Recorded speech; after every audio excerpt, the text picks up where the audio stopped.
എന്തിനാണ് നമ്മുടെ സ്കിന്നിൽ ഓപ്പൺ പോസ് വരുന്നതെന്ന് നിങ്ങൾക്കറിയോ? നമ്മുടെ എല്ലാവരുടെയും സ്കിന്നിൽ ഒരു ഓയിൽ പ്രൊഡ്യൂസ് ചെയ്യുന്നുണ്ട്. അതിന്റെ പേരാണ് സെബം. സെബത്തിന്റെ പ്രൊഡക്ഷൻ കൂടുതലായിട്ട് ഉണ്ടാവുന്ന സ്കിന്നിലാണ് ഓപ്പൺ പോസ് കൂടുതലായിട്ട് നമുക്ക് കാണാൻ പറ്റുന്നത്.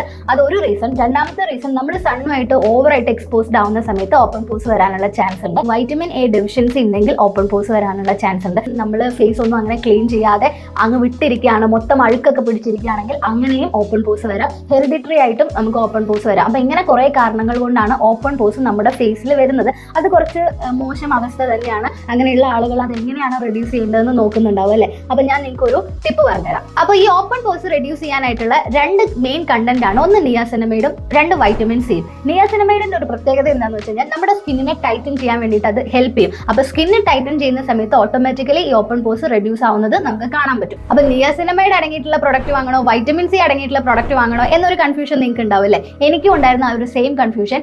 അങ്ങനെ ഞാൻ തപ്പിപ്പിടിച്ച് കണ്ടുപിടിച്ച ഒരു ബ്രാൻഡാണ് ഹെൻസോ കെയറിന്റെ ഫേസ് സിറം. ഇതിൽ 10% നിയാസിനമൈഡും 2% വൈറ്റമിൻ സിയും അടങ്ങിയിട്ടുണ്ട്. അത് കൂടാതെ നമ്മുടെ ഫേസിന് ഒരു അടിപൊളി ഗ്ലോ തരാനായിട്ട് വൈറ്റമിൻ ഇയും ഇതിൽ അടങ്ങിയിട്ടുണ്ട്. കഴിഞ്ഞിട്ടില്ല, നമ്മുടെ bhringraj and amla extract, jojoba oil, argan oil, അങ്ങനെ നീണ്ടു നിവർന്ന് കിടക്കുകയാണ് ഇൻഗ്രീഡിയൻസിന്റെ ലിസ്റ്റ്. ആർക്ക് വേണമെങ്കിലും യൂസ് ചെയ്യാം. അതേപോലെ എല്ലാ സ്കിൻ ടൈപ്പിനും പറ്റിയിട്ടുള്ള ഒരു ഫേസ് സിറം. അപ്പൊ നിങ്ങൾക്ക് വാങ്ങിക്കണമെന്നുണ്ടെങ്കിൽ ഈ ഒരു വെബ്സൈറ്റിൽ പോയിട്ട് നിങ്ങൾ പർച്ചേസ് ചെയ്യാം. അതല്ലാന്നുണ്ടെങ്കിൽ ആമസോണിലും ഈ പ്രൊഡക്റ്റ് അവൈലബിൾ ആണ്. അപ്പൊ ശരി, ബൈ.